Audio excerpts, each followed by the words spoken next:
A boy vanished from his history class in 1991. In 2024, his name was found in a 100-year-old diary. It was the year 1991 when a young boy who attends a local school vanished without a trace during class. The teacher was Mr. Williams. He was a kind, middle-aged man who had been teaching history for over 30 years. On the day in question, he was in the middle of a lecture about the American Civil War. It was a cold winter day, the kind that made the old brick buildings shudder and the windows sweat. The students, bundled up in coats and scarves, were dozing off one by one. Suddenly, a loud crash from the corridor startled them all. Mr. Williams, thinking it was just some pranksters, continued with his lesson. But after a while, he noticed a boy was missing from his desk. His name was never revealed. The boy's disappearance baffled his teachers, family, and the entire community. For days, there were search parties, candlelight vigils, and worried whispers. The police investigated every lead, but none panned out. The case went cold.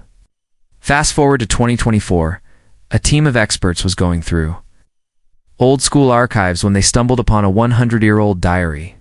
It belonged to a student who had attended the same school. Its yellowed pages contained the neat script of a bygone era, and as they read through it, their eyes widened in disbelief. The diary spoke of the school and the town in the early 1900s. There were entries about classmates, teachers, and even the dreaded headmaster, Mr. Finkel. Then one entry in particular stood out.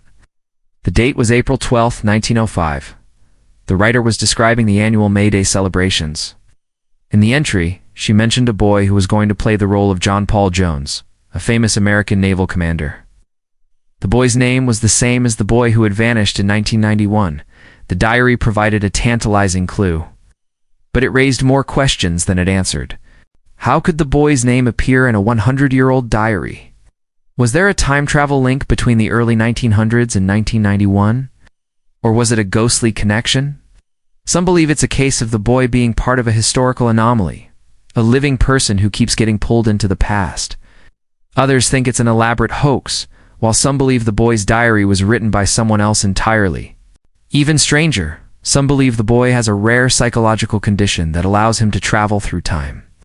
As for the diary, it seems like a ghost from the past, an unexpected visitor from a bygone era.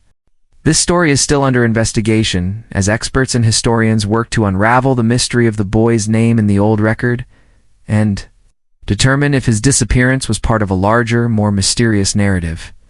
What do you think? Let me know your thoughts in the comments below, and that's all for today. See you next time.